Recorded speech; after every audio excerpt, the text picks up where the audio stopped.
Hello, hello, salut les amis, les scientificos, les scientificas. Ça fait quand même un moment qu'on n'a pas fait de vidéo sous ce format-ci sur cette chaîne. Mais bon, aujourd'hui, toutes les conditions étaient réunies. Donc, voilà. Conditions, j'entends le temps, le lieu qui s'y prête et puis l'envie de parler de quelque chose. Et aujourd'hui, ça me démangeait, ça me grattait de parler de ce sujet-là. Donc là, j'étais en train de préparer mon petit déjeuner en fait. Et vu que j'ai commencé une diète, je fais très attention au contenu, à ce que contiennent les choses. C'est vrai que euh, j'ai plus ou moins fait attention, mais on va dire que c'était surtout sur les grosses quantités. Sur les petites quantités, je me dis, voilà, ça passe.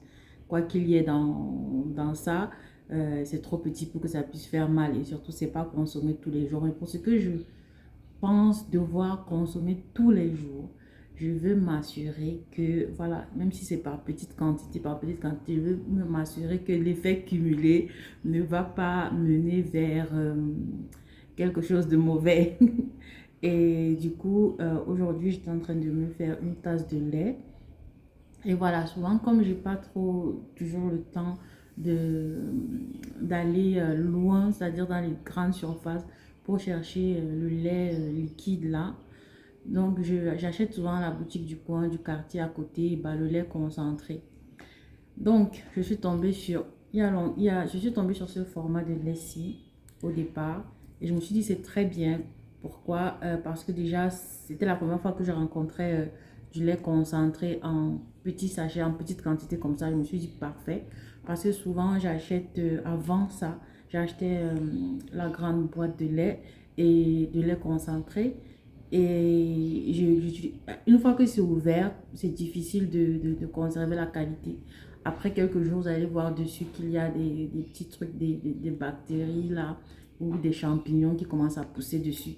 Donc, je me suis dit, ok, le conditionnement n'est pas bon, surtout que avec cette grande boîte là, je me sentais obligée pour pas que ça se gâte et que je perde mon argent pour rien. Je me sentais un peu obligée de boire du lait tous les jours. Et quand je me rends compte que voilà, ça fait déjà 4 jours que la boîte est ouverte, je commence à augmenter les quantités de lait parce que je dis bientôt ça va spoil, ça va se gâter. Donc je commence à prendre plus de lait et du coup ça détruit complètement déjà l'équilibre au niveau des prises de lait et surtout qu'il y a beaucoup de sucre dans cette histoire de lait concentré. Mais je ne m'étais pas rendu compte avant parce que je ne sais pas pourquoi la grande boîte là, comme elle est là depuis des années, moi ça me faisait, j'avais confiance, on va dire ça comme ça, une confiance aveugle où je ne regardais pas vraiment les composantes. Et je me suis jamais demandé pourquoi c'est aussi sucré que ça. C'est du lait concentré. C'est vrai que c'est du lait concentré sucré, mais c'est trop sucré.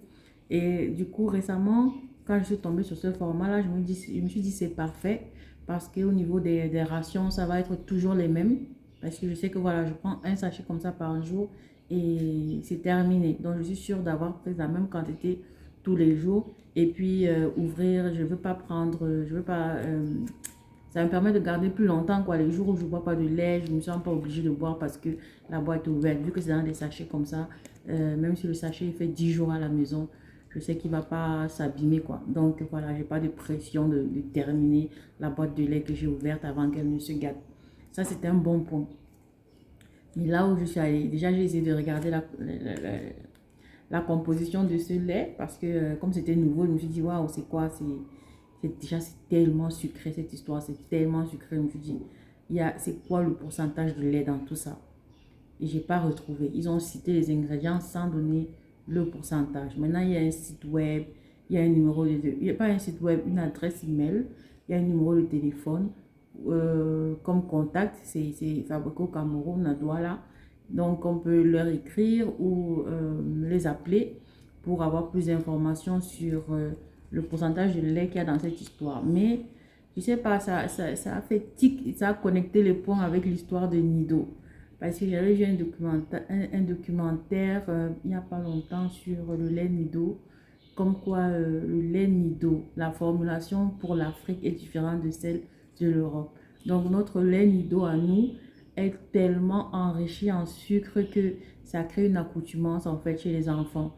Tel parce qu'il y a du sucre en fait. Ceux qui se disent que voilà, ils vont éviter que leurs bébés prennent enfin, que leurs enfants en bas âge prennent du sucre de manière un peu trop élevée, bah, ils sont trompés en fait, parce que dans le Nido, il y a déjà tellement plus de sucre comparé à... Et surtout, pourquoi deux formulations sur deux continents différents?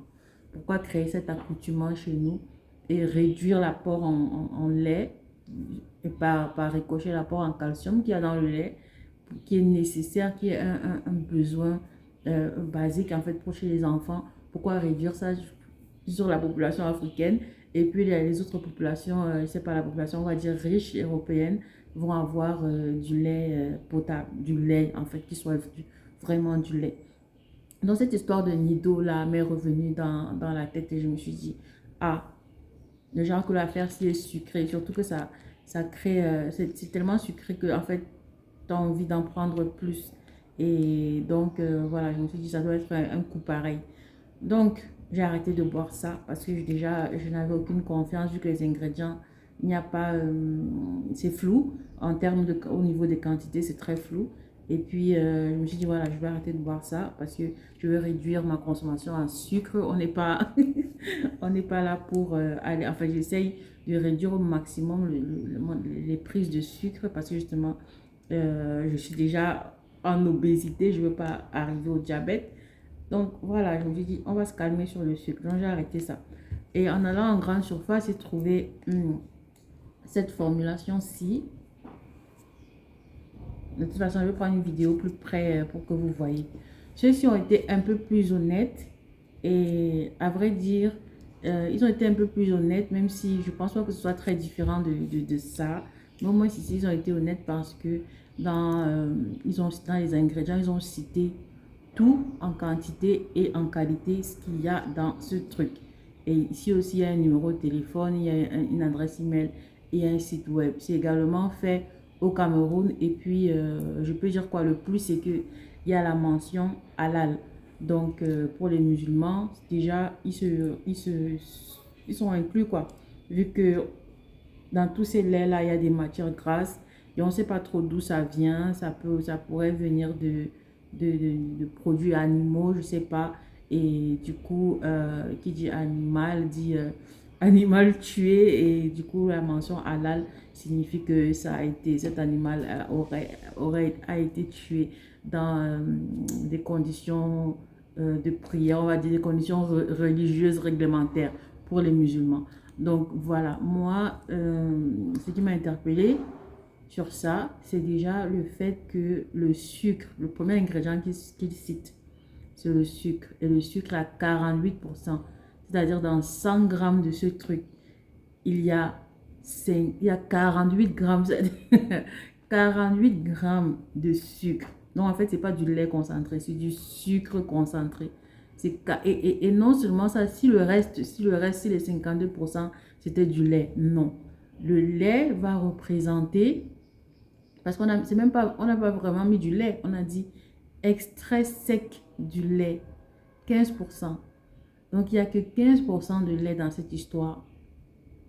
Les matières grasses végétales, 10%, stabilisant, arômes colorants pour le reste. Waouh. Et de l'eau à 25%. Donc, je dis waouh. Ça, c'est un peu, ça fait un peu beaucoup quand même. C'est-à-dire dans un sachet comme ça, la moitié c'est du sucre en fait. La moitié c'est du sucre et l'autre moitié c'est même pas du lait. L'autre moitié c'est de l'eau, c'est des graisses végétales. Et puis tu as 15% seulement de lait dans un sachet comme ça. Mais disons c'est trop petit.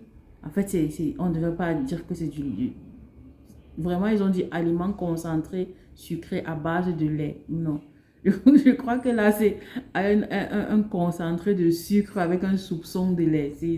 Je crois que c'est ça qu'ils devraient dire. Parce que, heureusement que tout cela mettent la mention que ça ne peut pas remplacer le lait maternel et tout. Ne faites même pas l'erreur. Parce qu'il n'y a absolument pas de lait dedans, il n'y a que du sucre. Et donc, du coup, je me suis dit, bon, on va arrêter sur le lait concentré. Enfin, sur le sucre concentré. Parce que, voilà, on ne veut pas finir diabétique ici. Et puis, je me suis orientée vers ça. Ça, j'ai pris ça à la boutique à 500 francs, il me semble. Les autres sachets là, c'est 50 francs ici et 50 francs là. Donc, ça fait, c'est économique. Du coup, ça atteint, on peut dire quoi, tout le monde peut se permettre, enfin tout le monde. Disons qu'une plus grande portion de la population peut se permettre d'avoir l'illusion de boire du lait. Parce qu'avant, il n'y avait que les grands formats et tout. Et il fallait sortir carrément pratiquement 2 000 francs, je sais pas, pour avoir du lait concentré. Ça faisait un peu beaucoup quand même. Donc là, à 50 francs, voilà, le jour où tu as, tu sais, tu peux acheter ton petit sachet de lait. Le jour où tu n'as pas, tu restes tranquille. C'est déjà plus abordable que la grosse boîte de lait. C'est un bon point pour eux. Mais faites un peu d'effort avec les ingrédients. On n'est pas, je sais pas moi, on n'est pas, nous aussi, on veut prendre soin de nos vies, on veut prendre soin de notre aliment. Nous aussi, on veut avoir droit à des aliments de qualité. Quand je dis nous aussi, je parle des pauvres. Parce que je ne suis pas sûre que ce type de produit-ci se retrouve sur les plateformes européennes, américaines, les trucs, bon, américains, je ne sais pas trop eux, avec toutes les cochonneries qu'ils ont chez eux, je ne sais pas, mais je veux dire, ça respecte quelles normes en fait? Quels sont les organismes qui vérifient ces normes-là des produits alimentaires? Qu'est-ce qu'ils en disent? Et le service client, je suis vraiment, j'y connais rien, mais franchement, il n'y a pas un service qui est censé s'assurer que les produits qui sont fournis aux clients sur le marché là dehors soient des trucs de qualité. Qu'est-ce qui se passe dans ce pays? On est sujet à consommer tout et n'importe quoi sans questionnement, sans qu'il y ait besoin de répondre à quoi que ce soit. Je ne sais pas. En tout cas, je suis partie sur ça. Déjà, c'est un lait concentré non sucré. Rien que pour ça, à cause du non sucré, je me suis dit, ok, au moins, je suis sûre qu'il y a beaucoup plus de lait ici que ailleurs. Et comme je disais, ça coûte 500 francs. C'est vrai que ça aussi, quand je l'ouvre, je me dis, voilà, j'ai 3 jours pour consommer. Du coup, ça revient à des dépenses beaucoup plus élevées. Mais au moins, je sais que je ne suis pas en train de boire du sucre fondu, quoi. Et voilà. Donc, ici, bah, quand j'ai c'est vrai que j'ai mal aux yeux, j'arrive pas à lire aussi petit et j'ai pas mes lunettes. Mais quand j'avais pris la peine de lire, j'ai vu qu'il y avait surtout beaucoup de vitamines.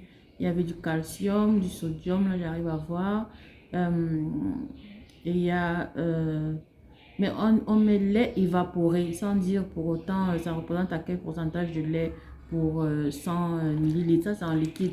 C'est vraiment un liquide, c'est liquide quoi. Alors que là, c'est plus pâteux, c'est épais.